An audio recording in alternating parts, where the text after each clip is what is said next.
जय जगन्नाथ। आज जगन्नाथ रथयात्रा कोटपाड़ स्थित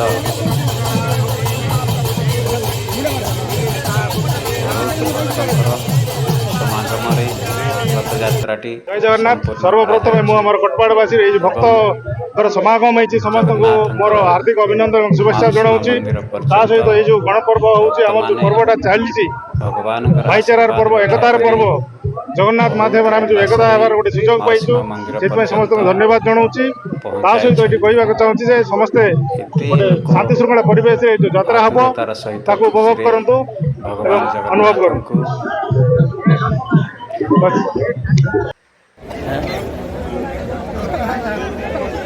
माउसी मंदिर पर्यंत टाणी टाणी मंदिर पहुँचाई भक्तर उल्लास एवं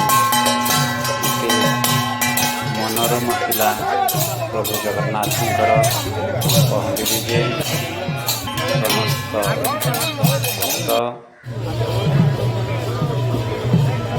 प्रभु तीन ठाकुर पूजा अर्चना कर आरोहण आज सारा श्री प्रभु जगन्नाथ घोष यात्रा आज कोटी कोटी भक्त कोटपाड़ ठारे उपस्थित अच्छा। आज देखुए निश्चित भाव प्रभु श्री जगन्नाथ आशीर्वाद आज बहुत सुंदर भाव लोक भी आसी खुशी अनुभव कर। सर्वप्रथम सारा ओडिशावासी एवं कोटपाड़ निर्वाचन मंडलीवासी को मोर श्री गुंडीचा यात्रा हार्दिक अभिनंदन एवं शुभेच्छा एवं समस्त को मु अनुरोध मोर प्रभु श्री जगन्नाथ पाखे प्रार्थना समस्ते केमती भल रे सुस्थ रे सुरक्षित रे यात्रा भल देखी जी से प्रभु श्री जगन्नाथ पाखे मोर प्रार्थना। आज निश्चित भाव देखुए आज परिवेशटा बहुत सुंदर वर्षा भी है नहीं लोक बहुत संख्यार जोग देते प्रभु श्री जगन्नाथ आशीर्वाद रे समस्ते पलै आसी। आज देखुए खुशी अनुभव करुँ आम सारा ओडिशा नुहे विश्व भी पालन करा प्रभु श्री जगन्नाथ मो तरफ भी भारत मीडिया आसोसिएशन को बहुत बहुत धन्यवाद एवं सब बेले भारत मीडिया कोटपाड़ रही आसुँच मो तरफ धन्यवाद एवं हार्दिक अभिनंदन शुभेच्छा। श्री जगन्नाथ प्रभु आशीर्वाद सब बेले सदा सर्वदा लोक